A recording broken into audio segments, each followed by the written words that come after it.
The search for alien life on the X-Files TV show couldn't be more fitting this week, given new revelations of possible UFO sightings. A recent report by the New York Times unveiled the existence of a real-life X-Files department. It's a 5-year secret government program to investigate mysterious flying objects, and especially focused on encounters by members of the military, like this one.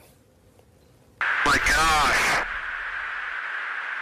They're all going against the wind. The wind's 120 knots to the west. Look at that thing, dude.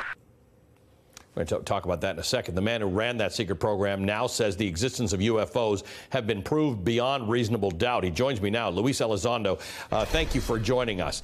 Tell me why you ended up working for a program that the Pentagon didn't even want to admit existed. It was the Defense Department's Advanced Aerospace Threat Identification Program. It wasn't UFO hunters. You were looking for explanations to things that were unexplained.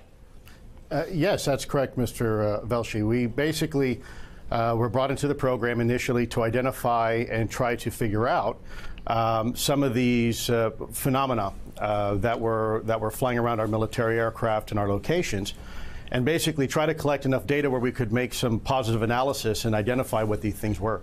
The things that have been reported are that it was $22 million spent over a few years. It was people like you who had other jobs in the military but sort of came together to try and figure these things out, and that there were facilities that were leased and built to hold things that were found. What can you tell me? What can you tell me about what this program did? Sure. Well, first and foremost, just so your viewers understand, I still hold a security clearance. Sure. So there are certain things I unfortunately will not be able to talk about.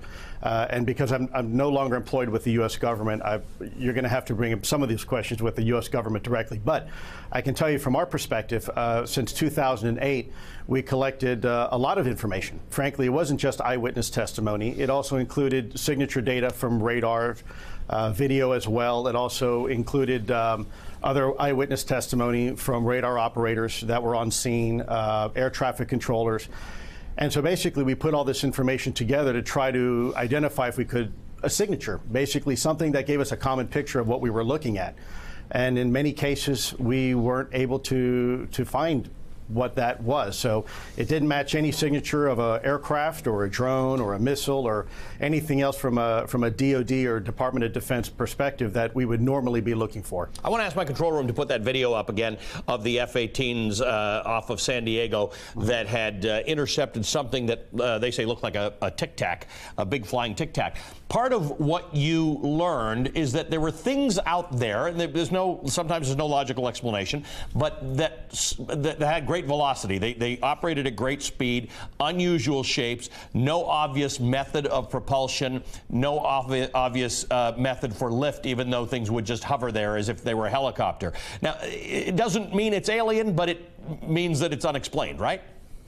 Yes, that's correct. What it simply means is that we don't know what it is. It doesn't match any profile of any known aircraft that we have, and we think that others might have as well. So the bottom line is we don't really know what it is, but it is maneuvering and operating in a fashion that really is very uncharacteristic of anything that we have seen flying before. What keeps you up at night? What did you leave thinking the most about? What's the thing that what's the question, the big unanswered question that you have? I think the one thing that kept me up at night was the inability for me to be able to inform my boss, the secretary, of some of the specific findings that we were coming across. I think our Secretary Mattis, is an amazing human being. Frankly, if you ask me, he's a hero, national hero.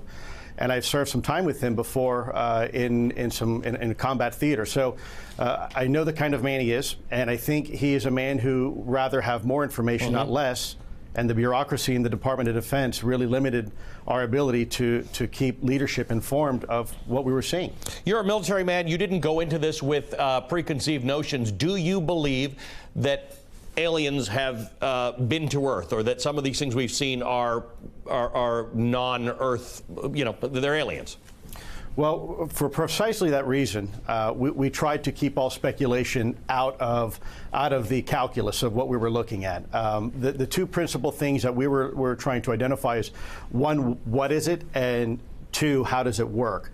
And then hopefully by answering those questions, we would be able to ascertain later on, or perhaps, smarter folks than us, determine who's behind the wheel and what their intentions might or might not be.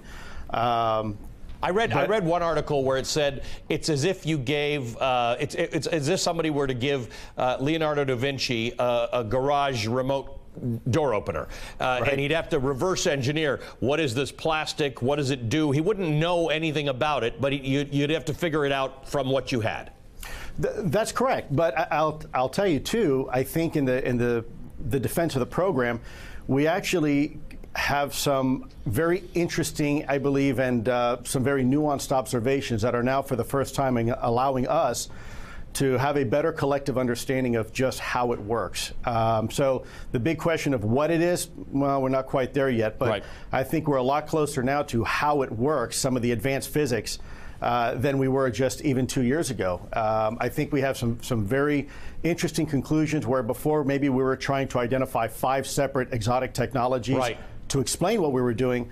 I think we've come to the point now where we begin to realize it's really all a manifestation of potentially a single technology. Wow. All right, Luis, I know you can't tell us everything about it, but there's lots of stuff out there recently that I think folks should read. Really fascinating. Thanks for being with us. Luis Elizondo is a former Pentagon official who led the effort to investigate UFOs.